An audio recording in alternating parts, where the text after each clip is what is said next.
Hello, and welcome to the very first episode of Without Filters. Wait, how do we call Without Filters in Albania? Pa filtra. Oh yeah, we're beyond excited to kick things off with a very special guest. But firstly, let's introduce ourselves. I'm Dinuka. And I'm Alkida Gazidede, and here we are at Said Naideni High School in Dibra. This podcast explores stories that don't always make the headlines, but are crucial to understanding the world around us. Exactly. Now, for our very first episode, we have someone who not only had an incredible professional journey, but is also a very inspiring person. She worked in many challenging environments, like for example, the Western Balkans. She's been a former senior advisor at the FSDO, and most importantly, she is the deputy of British Embassy here in Albania. You know, she's seen and she's done it all. Exactly. It's a pleasure to have you today in our school near Marzouk. So, welcome once again. You have been the Deputy Ambassador of the United Kingdom to Albania for 3 years now. Can you tell us a little about your experience in Albania? How did you feel on the first time? Because I think that Tirana was the first place, your first destination in Albania, right? Isn't it? Okay, well, great question, and it's a real pleasure to be here with you. Thank you so much. And the first episode, huh? So Yeah. I would query your introduction. You said challenging environment, such as this isn't challenging, this is amazing. We are having such a great time in Albania, and I was in Bosnia-Herzegovina before. These are extraordinary countries. I first came to Albania, it must have been around 2008-09 as a tourist. There was some interesting attitudes towards service in restaurants, but already that kind of friendliness was coming out. And then I learned Albanian language as best I could, though I made lots of mistakes, which has allowed me to access people and parts of the country that perhaps you wouldn't if you couldn't talk to the people around you. So I've been having a really brilliant time. I have to say, I think this is the most scary thing I've done since arriving in Albania. No. So treat me gently. Okay, we're so happy. Now, I have a really serious question. A career in diplomacy isn't something easy. You know, it's something you just stumble into. It requires, first of all, a clear purpose. Then it requires nights without sleep, days of hard working. Now, my question to you is, what initially inspired you to take this path, to go to this path? Was there any particular moment or experience that solidified this decision? My first degree at university was in international relations, and then I studied European studies. But I missed the deadline to apply for the Foreign Office, so I never bothered. And I did various other jobs, mostly working on the Western Balkans. I lived in Pristina for a few years. And then I had triplets, triplet children, Trinjake, which was the most challenging part of my life ever. And that's where the sleepless nights came. And I did little bits and pieces of work, but then essentially I thought I need a steady job. And I would really like to be doing something I'm good at. And the thing I am good at is engaging with this part of the world, I think. I'm not a brilliant diplomat, but I'm a Western Balkans nationalist. And I feel really, really passionately about this part of the world. So that's what really inspired me. Essentially, you inspired me. Thank you. Now, along the way, of course, you had to face many challenges. But which one would you consider the biggest, like the hardest to overcome? Maybe breaking into the field, or like balancing your professional and your personal life? Which one was it? Any moments or any situations? I tell you what, it was really, really hard a few years ago when we had what we call in the UK the small boats crisis, because so many young Albanians, mostly men, were using this horribly risky journey to cross to the UK. I didn't want to do sort of policy in this, but for me personally, rather than professionally, it was a stressful time. The relations between our two countries were stressed by this kind of crisis. But I was still a mother of three. You know, I still had to kind of cope with my day life, my nightlife. And so that was the most difficult in terms of balance, I think. But in bigger challenging terms, it wasn't frightening because I knew that I had a really good organisation to support the me, potential. really good friends and brilliant people. Yeah. So there wasn't a moment at which I thought, I can't cope. And I think those are the times in your lives where it can get really, really scary, particularly for young people, before you have the sort of skills and experience that tells you it's not the end of the world if this goes wrong. And you know, that's one of my biggest lessons. That's what you should tell yourself. Things can go wrong and you're probably going to be okay. Beautiful. How do you see the role of young people in shaping the future of their communities? The role of which people? Young people, did you Yeah, say? Sorry. young people. How do I see the role of young people? I mean, it's a cliche, young people are the future. But I think there is a choice about whether young people have a role or not, and that choice is that of the young people, and you may need to fight for it. You can just follow in the footsteps of everybody who's come before you, in which case you play no role in shaping communities, you simply participate. But if you want, as a generation, you can decide what the values are of that community. For example, you might be really interested in opportunities for people less able. You might want to care for older people.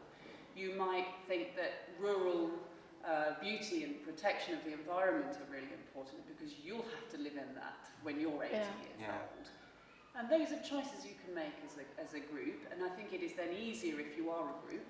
I think if an individual is making those choices, that they're much less likely to succeed. So getting together as a group to shape a community along your own chosen values, I think would be a very important role, but it's an optional role. We think so.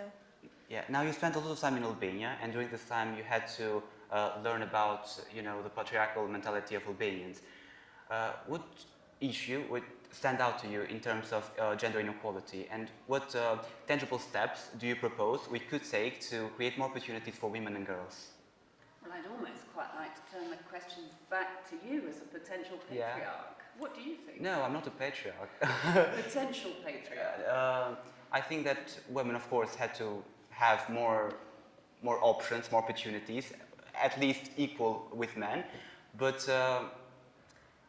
I don't know, I don't have the patriarchal mentality. I cannot speak. Why not then? Why don't you have the patriarchal mentality? Because my family has raised me to not have this kind of mentality. Yeah. Yes. And I mean, do you want to add anything? No, I want to say that it's very important to raise in that way. Yeah. And not just with this mentality that we created a few years ago. And this is a really bad side of Albanians. They think like all men are patriarchals. They all protect their interest before the women's, but this is not true.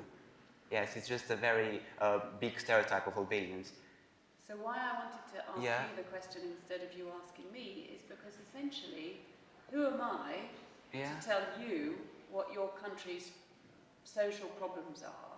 Oh. That's your diagnosis and your prescription. I can inspire, I can encourage. I do think that one thing I would say to girls all over the world is never ever write yourself out of something. Always think that you probably can do it if you try. Maybe it doesn't work out. So don't self-censor. But I think your society needs to diagnose and address issues yourselves. Yeah, we just want to know your perspective as coming from the UK. How did you see Albania, and what solutions do you propose for these problems? You've got very different gender identities in Albania. Some of them are historically really interesting, about the role of the matriarch in a household without a man, for example. You have got things that you have generated yourselves.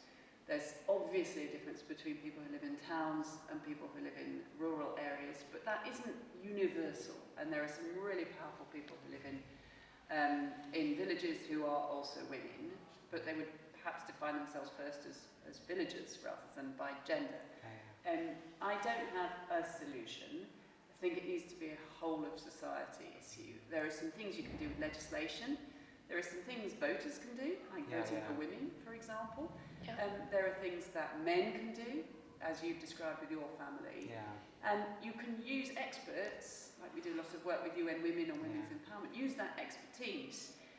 But ultimately, it's your decision of how you want your society to work and whether you want 50% of it to be empowered or not. And it feels to me like you're getting there with these kinds of ideas. So you propose that the whole society should gather up and just reduce this problem day by day? I'm afraid it's not that simple. No, but there are people like you in your own communities who can lead by example, who can encourage others and can lend a hand up. I have a very amazing woman mentor in my office. She's more senior to me, and she said, if I can, I will always give a hand up to another woman to follow in my footsteps.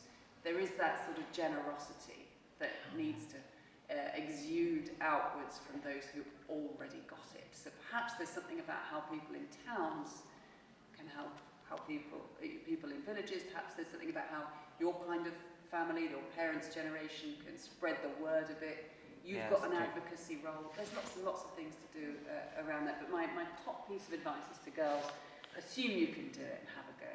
Yeah. The universal advice, I would say.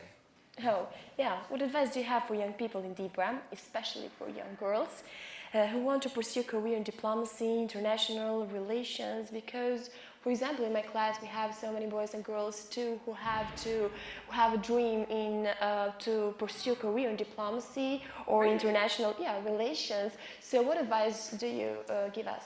Well, that's a great one, because I didn't follow the standard path at all. You know, I started doing diplomacy mid-career rather than because I missed this deadline. Learn languages. Yeah. Your brain works much better when you're younger than when you're my age. That's very important. So learn English, learn other languages. Yeah, we learn in our school German too. Absolutely, really good idea. Because then you become a kind of fully rounded offer. Don't worry about following a traditional pathway. A degree in international relations is not necessary to join diplomacy, although perhaps in the Albanian system it might help. Don't do anything illegal. I mean, it sounds flippant, but we have a really difficult vetting process, and they will find out, in my system anyway, if you've done something illegal. And that would bar you from service. And be imaginative. You don't just need to do diplomacy inside a foreign ministry. You can do it in the United Nations, you can do it in international organisations, you can do it in regional organisations. There's the Regional Youth Cooperation Office, RICO, which is for the Western Balkans, but based in Tirana. Now, what they do is a form of diplomacy with young people. So get in touch with RICO, for example. They happen to be in your country. And, you know, look at the news, watch the news, have opinions, but don't express your opinions in a way that drowns out others. You need, as a diplomat, always to listen to what someone else is saying. Are they nervous?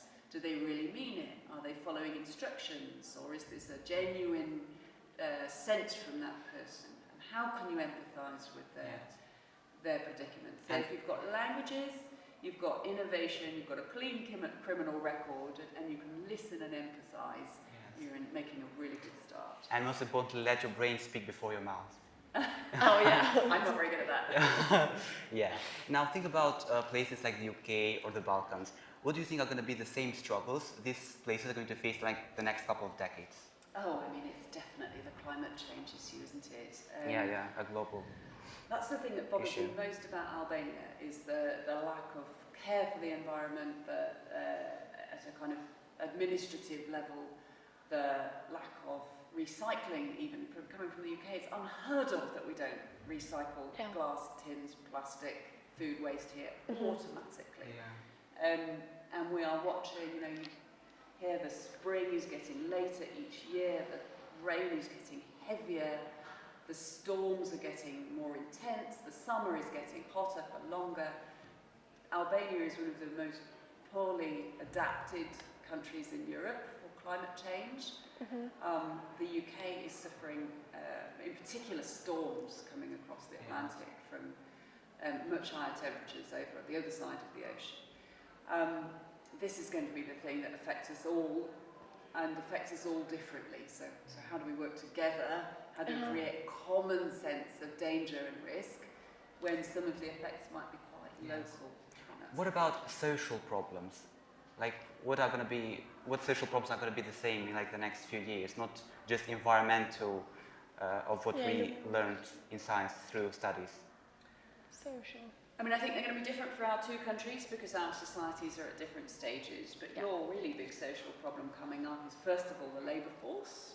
A lot of the people of working age have left.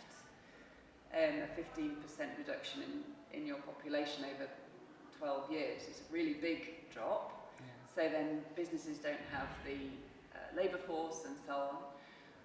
And then the sort of next version of that problem is pensions. And do you have enough labour force to pay people's pensions? Yeah.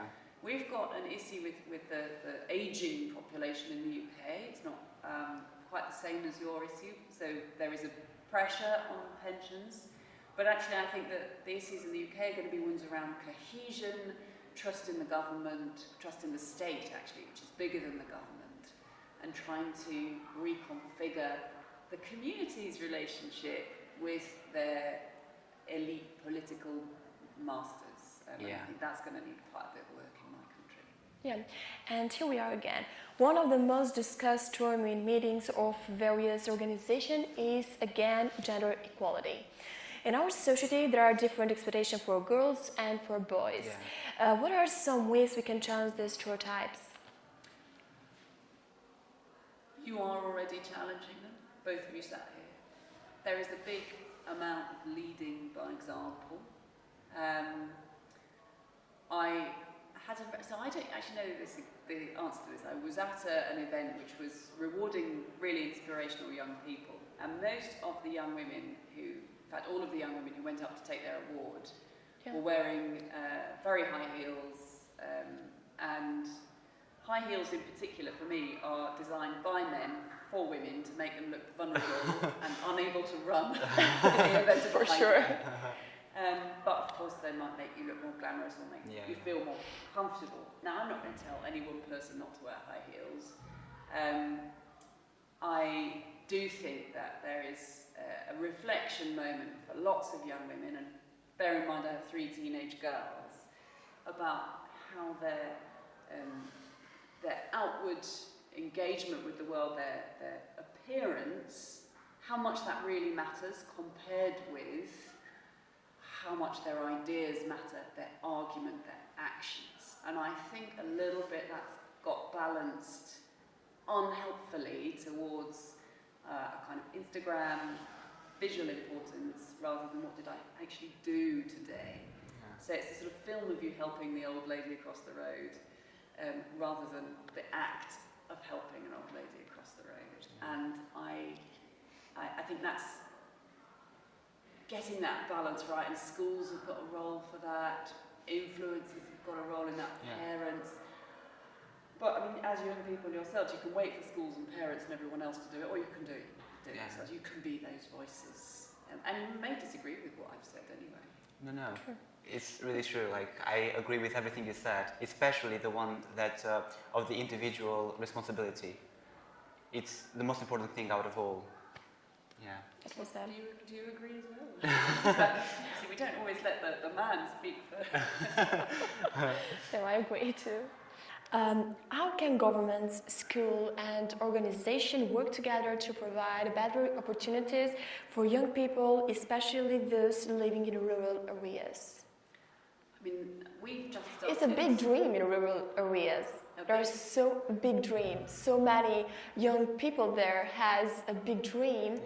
And some of them has big potential, but just they don't have the opportunities. So they are big dreams in small places.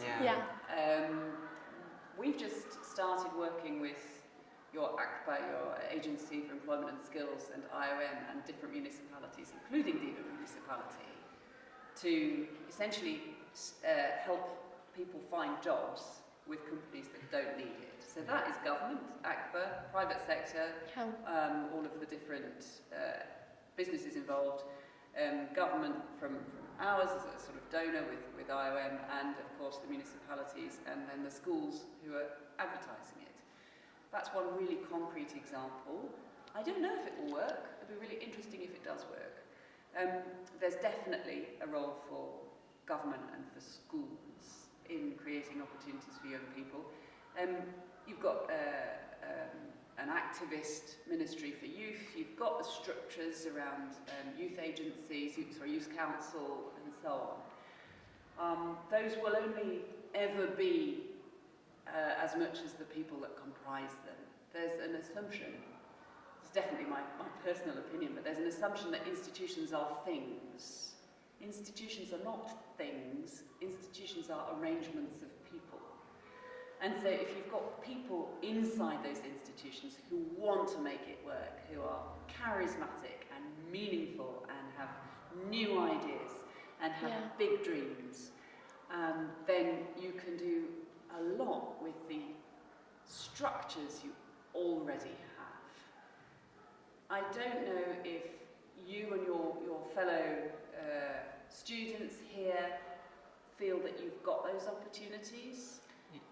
Do you know if you can access them? Do you know that you can access them but choose not to because you're too busy or too bored or you don't care?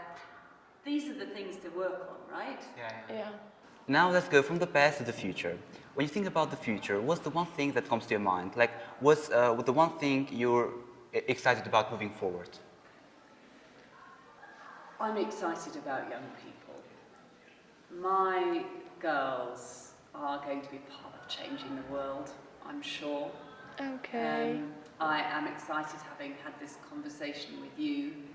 I am really optimistic that regardless of whether the government does the right thing, that with people like you, you will insist on Changing the world. changing the world. Yeah. I think that if you lack confidence as a group, get people to help you with that confidence. So get people to train you in public speaking, in personal impact, in writing a good CV, in debating. Work on your critical thinking skills. How do you read the newspaper or the news on social media in a critical way? How do you make it so that you don't just believe something because you agree with it? Instead, how do you challenge that? I agree with that, so let me just check. Is it well sourced? If you can work on that critical thinking and you can work on public speaking, and there are lots of opportunities for you to do that if you go out and ask, then I think my generation will gracefully step away so that yours can take over. And I think that's the best optimism I have for the future. And you better do it quickly, because I tell you what, with the environment, we're busy messing it up already for you. Yeah. And now I think that here it is, the most beautiful question. If you could go back and give advice to your younger self, what would it be? I think I would tell my younger self that it isn't such a big deal. So I had lots of what at the time I felt were missed opportunities. When I was 17, I got very badly burned, and it meant that I couldn't do a debating competition in Israel. And I thought this was the end of the world, this was the end of my debating career, it was the most exciting thing I ever would have been able to do, and it's fine in the end. I got a grade in a couple of my exams that wasn't the grade I wanted. I thought this was the end of the world. Yeah. No one's ever asked about those exams ever since. I went to one of the jobs that I did, and I found it kind of going really wrong. I found myself in that job doing something that I didn't agree with morally. Yeah. And so I resigned and did a different job. You can take risks, and it's all right if it doesn't turn out perfectly. Yeah. I am very much a fan of the good enough effort, which just gives you more time to do more interesting things. Mm-hmm. But my really big piece of advice to myself would be, don't worry, it will be okay.